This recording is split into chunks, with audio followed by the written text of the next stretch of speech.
So thank you guys for having me here today. I just want to tell you a little bit about Lyft's vision and how we see our role in this shared mobility space, and then a little bit about Lyft in Chicago and what we've been encountering in the policy landscape. So I'm going to just start really big picture.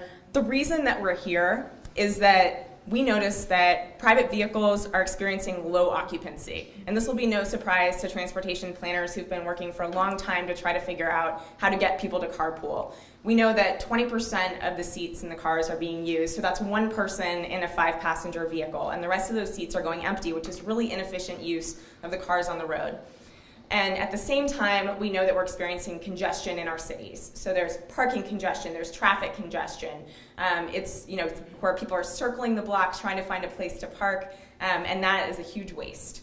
So we think these problems are exacerbating one another, and that if we can fill the empty seats in cars, that we can go a long way toward reducing congestion and also make a positive impact on the environment in our cities.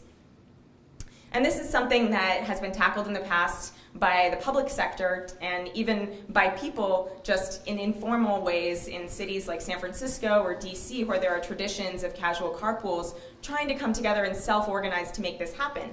But the fact is that it's actually really difficult to do that. So there have been a lot of steps in the evolution of ride sharing into what Susan might now call ride sourcing. But we've seen over time people try to find ways to get matched up with each other, because we know that people are traveling along many of the same routes, and yet they're not discovering each other easily. And that ease of use is a huge barrier to participation in carpooling.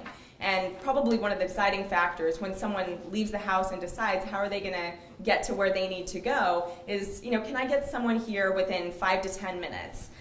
Is it going to be affordable for me? Is it going to be a high quality experience for me? And am I going to trust the person that I'm matched with, or do I feel strange about getting into the car of someone that I don't know?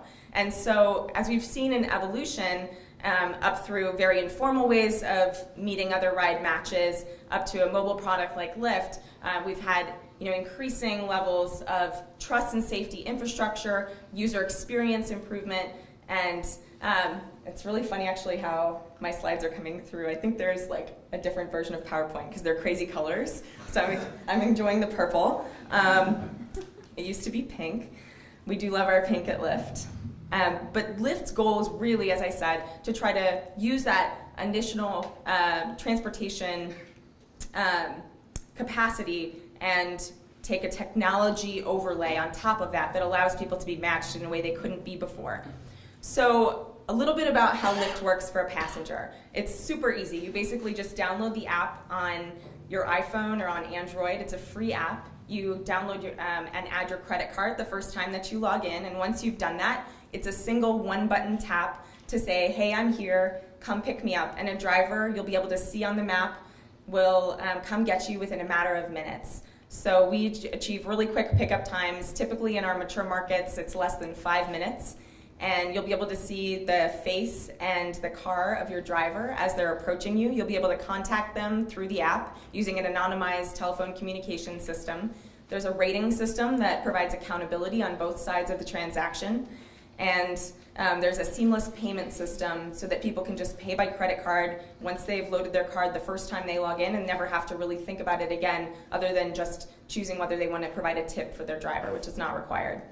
And I think maybe the most disruptive part of Lyft is actually on the driver side. So as you probably know, Lyft is peer-to-peer. So we're taking everyday people who are driving their own cars and giving them the opportunity to provide rides to other people nearby. They're not professional drivers. They're not, licensed chauffeur or taxi drivers. And so that has been the most challenging part of finding a policy space for us to conduct this business. But we have been doing that around the country and now are able to operate in 70 cities around the US. And so a driver in our system is just an everyday person who applies with us through a very easy process, but we conduct on the back end very extensive screening of that individual through electronic means to make sure that they're the kind of person that you want to take a ride with. So that means going through background checks that checks their federal, state, local, and sex offender databases to make sure that person doesn't have a criminal record. We look at their DMV check. And then once they've been approved in the app and they've actually gone through a test ride an onboarding experience with a high qualified current driver who evaluates them and inspects their vehicle and matches their documents to make sure that they do indeed have the ability to provide rides and offer a pleasing experience for our passengers, then they're approved and they can very easily, on a flexible basis, choose when to log into the app to accept rides from people nearby, and they rate their passengers after they provide each ride as well. And I also want to make sure to tell you about a very exciting evolution of this product, which actually changes the passenger experience a little bit and takes us even closer to that vision of filling the empty seats in cars, and that's Lyft Line.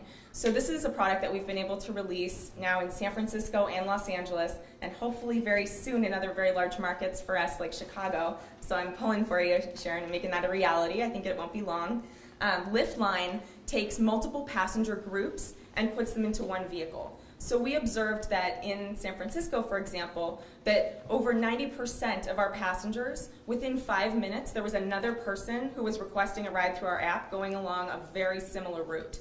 So this is super exciting. This is density, right? This is people who are going the same way and can be matched without much diversion from their route and much detriment to their experience. And so we're able to have the driver stop and pick up one person, pick up the other one, drop off one person, drop off the other person, and have those people share the ride along the way, which is a social experience for them, as well as savings for both them due to the lower cost on the passenger side, usually about a 40% savings off of the cost of a traditional Lyft, and more money for the driver.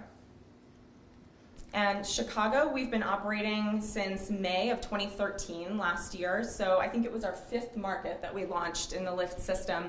It's now one of our most established markets and has a very high level of participation from drivers and passengers. And you can see the rough outlines of our coverage area there. So I want to tell you a little bit about the policy activity that we've seen around ride sharing or ride sourcing in Illinois and in the city of Chicago. So last year and throughout the earlier part of this year, really heating up in last spring, we saw the city go through a process where they adopted the ordinance that Susan referred to earlier, which created the Transportation Network Provider classification. There's one important feature of that, which I don't know if she mentioned, but there are actually 2 different types of TNP. And we are able to have peer-to-peer drivers go through a seamless onboarding process like the one I described because we fall into the category of a Class A TNP, which means that the average number of hours per week that our drivers drive is fewer than 20. And this acknowledges that these individuals are doing this part-time. They're not someone who envisions being a professional driver or sees this as a career. They're often people using this for supplemental income who may be unemployed or underemployed for a short period of time, or they may have a full-time job and they just want to get some additional money on top of that. So there are a variety of ways that people use it. Got it. And that's something that allows us to still be flexible while making sure that this isn't evolving merely into sort of a traditional limo service, which we have no aspirations of being. So there was some interesting activity between the city and the state. The state actually decided to, in the legislature, move forward with a bill that would have sort of done an end run around this city ordinance and invalidated many of its structural characteristics at the time that it was moving through the city. The bill was adopted at the state level by both houses of the legislature, but then was subsequently vetoed by Governor Quinn. And that is still pending, the end of the legislative session, could be overridden by the legislature, or this veto could be sustained and we would be left with the city ordinance in Chicago, which I certainly hope would be the case, because that state bill would essentially say that anyone who wants to drive on a Class A TNP platform, regardless of how many hours per week they drive, would have to become a professionally licensed chauffeur and go through weeks of training and all of those things that we know are such high barriers to entry for a casual participant that we'll never be able to achieve that kind of high density of participation that would allow us to take our product to even the next level of doing incidental trips, which I know is what Susan would find very exciting if we were able to say, where as a driver are you going? And then can we have a passenger who could be matched with you to go along that same route? And that has tremendous emissions reduction benefits. But we can't get there if everyday people can't be drivers. So that's where we are in Chicago. And I just want to briefly address the idea of access and equity, because that's very important, and I know something that a couple of the other speakers raised. I'm passionate about this personally because I manage a lot of our community outreach initiatives. We did an analysis on our ride activity in Chicago. We looked at those geographical areas that have been designated by the city as being transit underserved, and I'm happy to follow up with anyone separately who has questions about how that was calculated. But we found that 63% of our rides either originate or end in one of those designated areas, which I think is very interesting about how this is serving a complementary role with other forms of transportation and being used by individuals who may lack access to other transportation alternatives. We've seen some great examples of those who have difficulty with mobility, either because they're elderly and can't go and stand on the street and hail a vehicle or walk a longer distance to get to a transit stop, finding that they are really well served by these options, or people who frankly may not have been able to get a taxi to stop for them in the past can do so through our system because there's social accountability. And we're giving this opportunity to drivers in local communities all around all areas of Chicago to earn supplemental income, which is a valuable economic opportunity.